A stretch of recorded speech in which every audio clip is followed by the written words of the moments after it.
So today I'm just going to do a quick little video talking about basically what I think about the 2022 Polaris Matryx Khaos Boost. And just to specify, I was riding a 2022 Khaos Matryx Boost 155/. That is an absolute mouthful, but that's what I was riding. So I'm going to try to make this video pretty quick. I'm just going to talk about some pros, some cons, and I just want to start by saying I'm not really a spec peeper. I don't really care about the specs. I'm speaking completely on how it feels on the snow. I've gotten to ride a lot of different sleds. We currently own the Ski-Doo Boost. That's my dad's sled, and then an Alpha, and then Axis. So I've got to ride quite a bit, so I can speak on this pretty accurately in my opinion. And again, we're riding out west in the Rocky Mountains, so that has something to do with it. So first off, I just want to say the reason why I picked the sled that I did, I snow checked it, as a lot of you know, was because that was the sled that I thought would do what I want it to do best, and that means I wanted to wheelie, re-entry, just be crazy on the snow and have a handful of a snowmobile. When you do that, you're going to sacrifice some precision in the trees. Getting the job done is going to be a little harder when it comes to getting around the mountain, but in my opinion, I wanted fun over getting the job done, and I think it did a really great job of doing that. So I'm going to go into some pros. Again, this is obviously my opinion. You guys might have a different experience, or whatever. You can leave your comments and I'll answer them, but these are what I think. So the first pro is the chassis. The geometry is the same when it comes to what's touching the snow, as far as I know, but I feel like there's a lot more space in the chassis to move around when you're hopping back and forth and side hilling and going down steep stuff. I feel like they've pushed the plastics forward, which creates a really nice experience for the rider, because you're not snagging side panels and things that touch your knees. Those things are quite a bit out of the way, so you can hop back and forth. And I have size 12 boots, so that makes it a little harder, and then you add knee braces onto that, and I just feel like they've done a lot better job. The side panels are pushed up further, and the seat is considerably lower than what a Axis stock seat was. I had to switch my Axis seat to a skin seat just to be able to get back and forth easier. So that's the first thing, the chassis. To me, and then the next part of the chassis is I think it's a lot more forgiving. The Axis chassis, and this is my experience, I had Fox shocks on the Axis chassis in the fronts, and they seemed, just the whole chassis seemed really rigid, and I did like that. It was very precise, and that could have to do, or that could be the Pro chassis as well instead of the Khaos, but it seemed more precise and a little bit more rigid. It kind of wore me out, and it seemed like that sled, I was running a boondocker on that sled, so it seemed like it had more power, which could have something to do with it as well. So the next pro obviously is the factory turbo. It's a huge advantage. It's a lot more linear than my boondocker was, and it's easier to ride, and it wasn't as much power, like I said, but I feel like when you're riding, you know, in the winter, last winter I was riding 3 to 4 days a week on average, I would say, and so when you're riding that much, it's kind of nice to have something that's smoother, a little bit easier to ride, because a boondocker, just when you're pumping that much boost, it just wears you out. So I was happy with the turbo overall. The tunnel, the suspension was really good. I did like the Walker Evans Velocity shocks that come standard on the Khaos. The tunnel was a game changer for me. On my Axis, unfortunately, I didn't get to run a short tunnel, so I can't speak on what an Axis would be like with a short tunnel, but I've rode the Ski-Doo short tunnel and now this Matryx short tunnel, and the Slash, where it's tapered in the back, helps out like a ton, not just for re-entries, but also steep terrain. You can feel it riding the Axis. You know, you don't realize what you feel in the back until you don't feel it. And when I got onto the Matryx and steep trees, there's nothing to hang up in the back. So in return, you get a lot less washout and just a lot more capability out of it to go uphill and or keep a side hill. So that was something I really appreciated about it.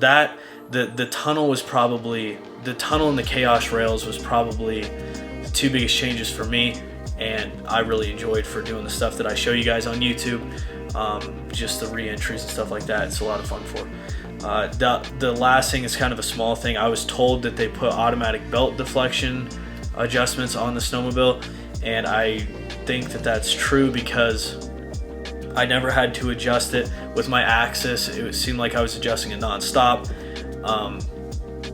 You know, when you're running a turbo, the belts are pressured more, and on top of that, on my axis I would go through belts here and there, and so then you have to restart because once it gets broken it's bigger and you have to keep changing it. So I just really appreciated the automatic belt deflection. It was cool. So now those are all my positives. I'm now going to move into my cons, most of them being with, as you guys know, the timing of it got here 3/4 of the way through the season, and so that's my first con, was the timing and the fuel pump problems and the drive belt problems and all that. I'm just gonna say that first, and then once it got to actually the chassis itself, something I hated, this was my pretty much biggest pet peeve and only pet peeve really, was the bog. I rode on like 2 deep days, and in Colorado, in Northwest Colorado, we get like really dry snow. You can just blow it out of your hand, champagne powder.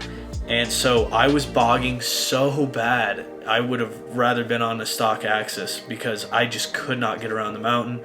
We did drill into the airbox like you guys saw on a couple videos ago, and that helped, but not near what, I mean, with the axis and a Boondocker sidekick, I never could get that thing to bog.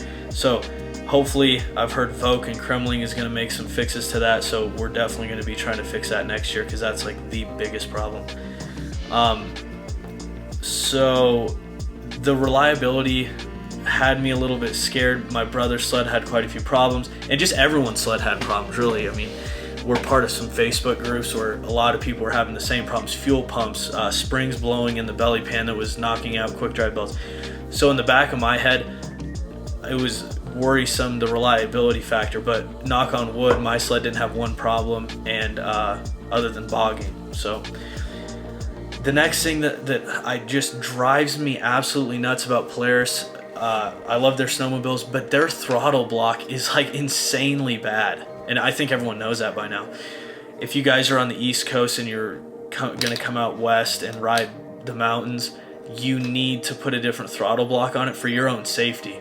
I had so many times where you go to let go of the throttle and it is stuck because snow and ice have built up in between the block and the throttle, and it's just not safe. So get yourself an aftermarket throttle block. I was running a Skins one. Obviously they're out of business now, but that was a very good one, and I know that other companies have that same design, and when I had that, I had absolutely no problems with snow buildup. So get yourself one of those before you come out west. And to the dudes that are out west, you probably have already figured that out. Another thing that I don't like about how the Polaris has come is this ski rubbers. I just changed them out to DuraPros. I seem to blow them in the first like 2 days of riding the stock ski rubbers, so I get rid of those. Another thing that I saw, I think they're putting a different finish on the side panels. They're getting really scratched really easily, and the graphics are peeling after like the first ride. Actually, after the first ride, I had big gashes or big scratches, and with my axis, I rode it for 2 years hard and never had a problem with that. So on an all black sled, it sucks, but it's not that big of a deal. We had some inconsistencies. Sometimes my screen, my 7S gauge wouldn't work. And going back, that is a pro. Like a pro of the Boost.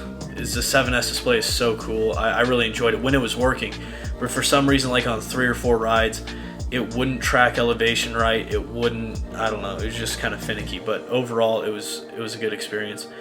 The last thing that's a con to everyone that has one is the price of them are gut-wrenching. $20,000 for a snowmobile sucks, but it is what it is. And if you think about it, if you buy a stock axis and then you put a turbo on it and all the stuff on it to get it where these stock snowmobiles are now, coming from the factory, you're right at 20 grand. So it makes sense to have factory warranty, but it still doesn't overcome the fact that you're spending $20,000 on something that you can only ride a couple months a year. So those are my pros and my main cons. So overall, I would buy the chassis again, and I really like it. It's a lot of fun. I was pleasantly surprised with the durability, because everyone said they're bending tunnels, bending everything, and I didn't have a problem. And I rode it pretty hard. If you guys watch the videos, the previous videos from this year, so it held up pretty well. I think that Polaris makes a great job of making sleds for the masses. I think all manufacturers do at this point, but I think that you really need to take the time to customize those problem parts that are on there to your liking and to your style of riding. And I think that it goes from this snowmobile it's good to then getting it to that level of being great and really enjoying it and fixing all the things that you don't like about it.